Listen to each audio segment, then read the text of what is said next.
Give some to our bantam rooster. Okay.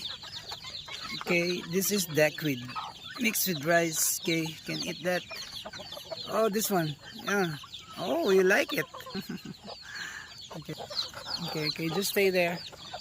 Oh, you eat that. What about you? These are the healthy chicks that are now eating the duckweeds.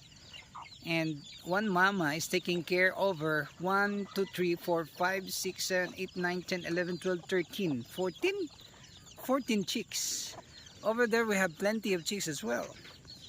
So you see the natural food that we are giving here. It's the duckweeds, the Azolla, and many more. Wow.